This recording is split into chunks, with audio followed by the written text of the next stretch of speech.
Halo semuanya, saat ini kita hidup di dunia yang katanya modern, yang katanya serba digital.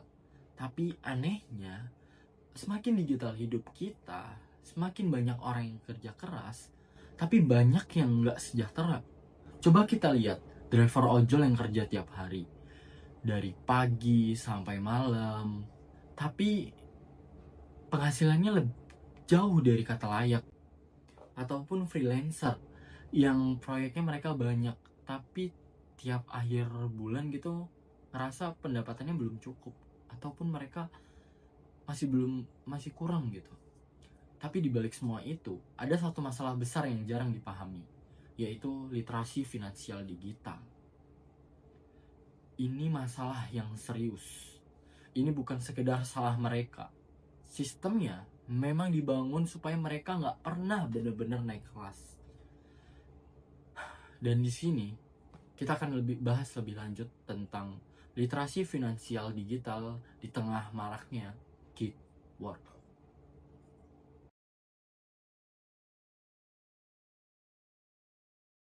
Ekonomi itu apa sih? Menurut Fudge tahun 2017 dalam bukunya Digital Labor and Karma, gig economy adalah bentuk baru dari kapitalisme digital, di mana tenaga kerja manusia dieksploitasi lewat data, waktu, dan algoritma. Gig economy itu sistem kerja yang dibungkus rapi dengan kata fleksibel. Tapi fleksibel buat siapa? Buat pekerjaannya kah? Atau buat platformnya? Ada 84 juta pekerja informal di Indonesia. Dan dari jumlah itu, sekitar 41,6 juta digolongkan sebagai gig worker menurut Sakernas dan data dari BPS. Angka yang cukup besar, tapi semakin besar angkanya, semakin besar pula potensi untuk dieksploitasi. Jam kerja yang panjang, penghasilan yang tidak menentu, tidak ada jaminan sosial, dan yang lebih parah, mereka semua dikendalikan oleh algoritma, bukan manusia. Jurnal Scientist Book tahun 2024 menyebut ini adalah bentuk eksploitasi digital, kerja kerasnya manusia, dan keuntungannya perusahaan. Dan itu terjadi setiap hari tanpa kita sadari.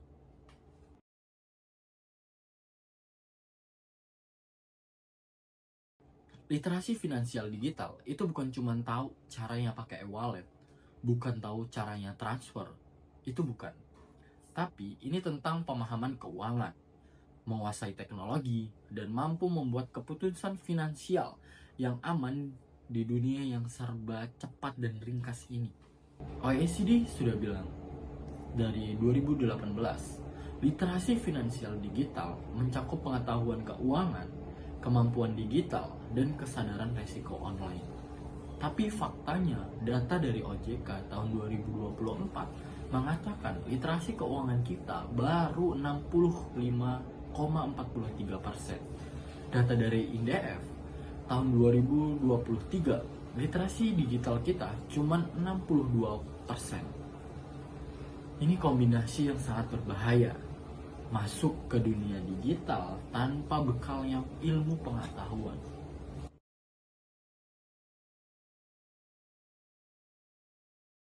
Inilah yang sering terjadi.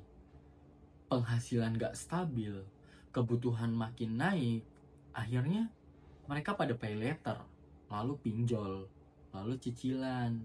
Dan mulai dari sini, hidup mereka gak lagi dikendalikan oleh diri mereka sendiri, tapi sama notifikasi tagihan pinjol mereka, tagihan cicilan mereka gitu. Kata data 2023 mengatakan 60% pengguna pay later adalah anak muda yang kerja sebagai gig worker. Kenapa? Karena mereka butuh uang, tapi nggak paham sama konsekuensinya.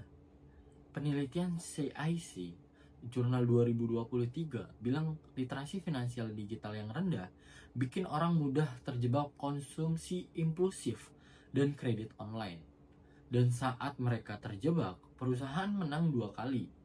Data lokasi, kebiasaan, pengeluaran, semuanya direkam, semua dipakai, semua dimonetisasi. Kita kerja, tapi data yang dihasilkan untuk mencari uang itu kita pakai buat orang lain.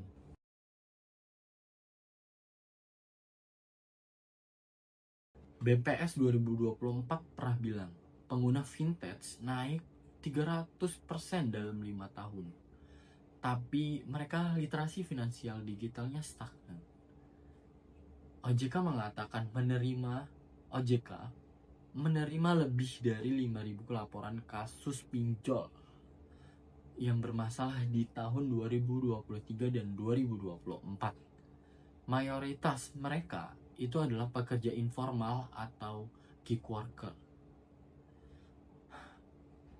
Jurnal dari ResearchGate tahun 2024 menyebut bahwa fenomena ini sebagai siklus ketergantungan ekonomi digital, kerja keras, penghasilan tidak stabil, konsumsi digital, utang, kerja lagi, dan seterusnya. Tidak ada ujungnya. Jadi mereka kerja keras, penghasilan yang gak stabil, terus konsumsi digital, habis itu mereka hutang, kerja lagi, dan seterusnya. Mereka gak punya ujungnya, mereka tidak bisa menabung.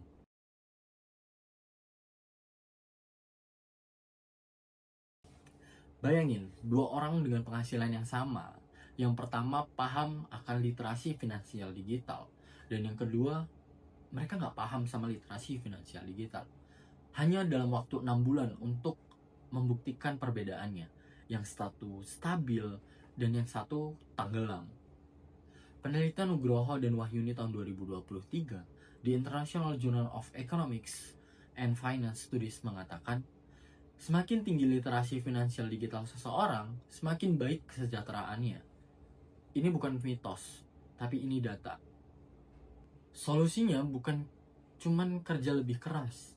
Karena dalam sistem ekonomi seperti ini, kerja keras gak jamin apa-apa.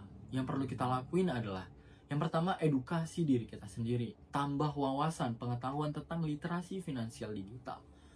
Dan yang kedua, sebarkan pengetahuan ke orang-orang sekitar kita. Dan yang ketiga adalah dorong platform dan pemerintah untuk bertanggung jawab.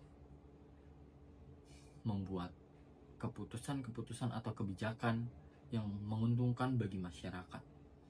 OJK sudah menjangkau 3 juta orang dengan edukasi finansial digital, tapi dibanding 221 juta pengguna internet, itu angka yang kecil. Sudah menjangkau 3 juta orang dengan edukasi finansial digital. Tapi dibanding 221 pengguna internet, itu adalah angka yang kecil. Maka kita harus bergerak lebih cepat dari sistem yang mengejar kita.